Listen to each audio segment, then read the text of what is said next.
तो किसान भाइयों कैसे आप, मैं नितेंद्र ओझा आपके अपने एग्रीकल्चर चैनल ट्रिपल में स्वागत करता हूं। तो आज थोड़ी में आपको ये बताया जाएगा कि जी अलग अलग राज्यों के हिसाब से जो सब्सिडी चलाई जा रही है ट्रैक्टरों के ऊपर, उस पर आपको क्या क्या दस्तावेज देने पड़ेंगे, कैसे पूरी प्रक्रिया होगी और कैसे आप कितने HP के ट्रैक्टर पा सकते हैं। तो सारी जो आपको कंफ्यूजन है और सारे क्वेश्चन जो है इसके आंसर भी दिए जाएंगे और आपको ये बताया जाएगा कि कौन कौन से डॉक्यूमेंट्स आपको चाहिए होंगे। तो वीडियो में अंत तक बने रहेगा, तभी आपको इस वीडियो में जो जानकारी दी गई वो समझाई होगी।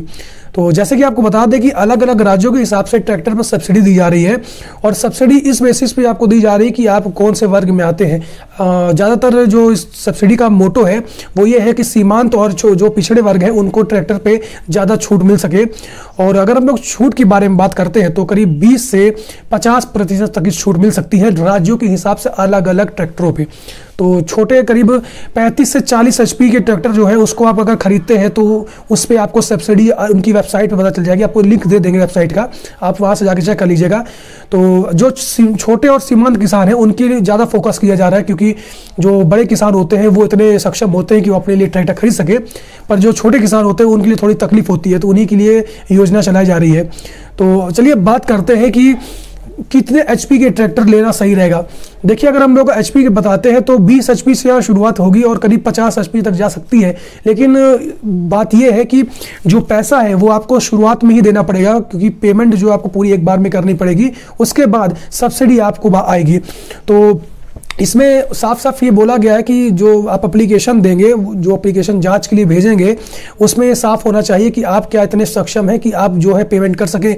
क्योंकि सीधी सी बात है कि आपको पैसा अगर पहले देना होगा तो ये आपको कंफर्मेशन वो लोग मांगेंगे ही कि अगर आप पैसा दे पाते हैं कि नहीं दे पाते, क्योंकि सब्सिडी तो पहले आपको मिलेगी नहीं। तो इस बात का आप ध्यान रखिएगा कि आपके पास इतना पेमेंट होना चाहिए कि आप पहले पैसा कर लीजिए, पैसा जो है पेमेंट कर लीजिए, उसके बाद आपको सब्सिडी के रूप में जो भी आपको पैसा मिलेगा 20% 30% आपको वो आपको बाद में मिल सके।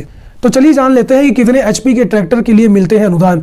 तो अगर हम लोग यूपी, खासकर यूपी के हम लोग बात करते हैं तो उद्यान विभाग की तरफ से किसानों को ट्रैक्टर यानी कि 20 हॉर्स पावर से कम के ट्रैक्टर, 8 हॉर्स पावर से कम के पावर टिलर और 8 HP से बड़े पावर टिलर पर सरकार की ओर से अनुदान दिया जाता है। और यह अनुदान एकीकृत बागवानी विकास मिशन यानी कि MIDH राष्ट्रीय बागवानी मिशन के अंतर्गत दिया जाता है। और आप अपने राज्य के अनुसार चेक कर लीजिएगा कि आपको वहाँ पे कितना आपको मिल रहा है, क्योंकि सिर्फ ट्रैक्टर पे ही ये योजना नहीं चला जा रही, आप टीलर भी खरीद सकते हैं और अलग इनके जो टूल्स हैं वो भी खरीद सकते हैं। तो उसकी बेसिस पे आपको ये सब्सिडी का लाभ मिल सकता है। चलिए जान लेते हैं कि जब नया ट्रैक्टर आप खरीदते हैं और सब्सिडी के लिए जब ट्रैक्टर के लिए अप्लाई करते हैं तो कौन कौन सी शर्तें हैं और कौन कौन सी चीज़ें जिनको आपको जान लेना चाहिए। आपको बता दें कि राज्य सरकार की ओर से नए ट्रैक्टर की खरीद पर सब्सिडी का लाभ प्राप्त करने के लिए आपको ये जान लेना होगा कि आपने पिछले कुछ सालों तक ट्रैक्टर नहीं खरीदा हो और आपके पास फिलहाल में कोई ऐसा ट्रैक्टर नहीं होना चाहिए, तभी आपको इस योजना का फायदा मिल सकता है। आप अपने राज्य के मूल निवासी होने चाहिए, मतलब जो आप जिस राज्य में रह रहे हैं वहाँ का अगर आप मूल निवासी हैं तभी आपको ये ट्रैक्टर मिलेगा।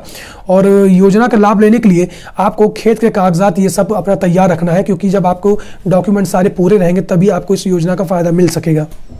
और आपको बता दें कि अगर किसान एक बार इस का फायदा ले लेता है तो अगली बार इस योजना का फायदा आप नहीं उठा सकते हैं। इस बात का आप ध्यान रखिएगा।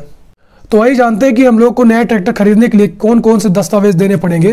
तो आपको बता दें कि आवेदक किसान का पहचान पत्र यानी कि आधार कार्ड, किसान के नाम पर जमीन के कागजात, आवेदक किसान के बैंक अकाउंट की पासबुक, किसान का मोबाइल नंबर और किसान का पासपोर्ट साइज फोटो इसमें लगेगी। तो आइए जानते हैं पूरी प्रक्रिया के बारे में। आपको बता दें कि किसानों को सब्सिडी पर ट्रैक्टर प्राप्त करने के लिए सबसे पहले संबंधित राज्यों के किसी विभाग की ऑफिशियल वेबसाइट पर जाना होगा और वहां पे रजिस्ट्रेशन का काम पूरा करवा लेना होगा।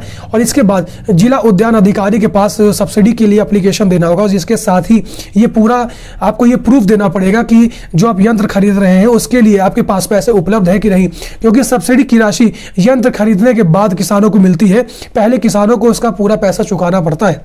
और आपको बता दें कि अलग अलग राज्यों के हिसाब से अलग अलग वेबसाइट है। जैसे कि मध्य प्रदेश के बारे में बात करें तो dpt.mpdag.org ये साइट है और इसकी लिंक हम आपको दे देंगे। उत्तर प्रदेश की यूपी एग्रीकल्चर है तो इसकी वेबसाइट की लिंक आपको डिस्क्रिप्शन में दी जाएगी, आप वहाँ से जाकर चेक कर सकते हैं। और उनकी वेबसाइट से आपको इस खरीदने में आसानी भी रहेगी और क्या क्या हम लोग को दस्तावेज देने होंगे इसके बारे में भी आपको वहाँ पे पता चल जाएगा। तो बस आज वीडियो में इतना ही। उम्मीद है इस वीडियो में आपको जो भी जानकारी दी गई समझ में आई होगी।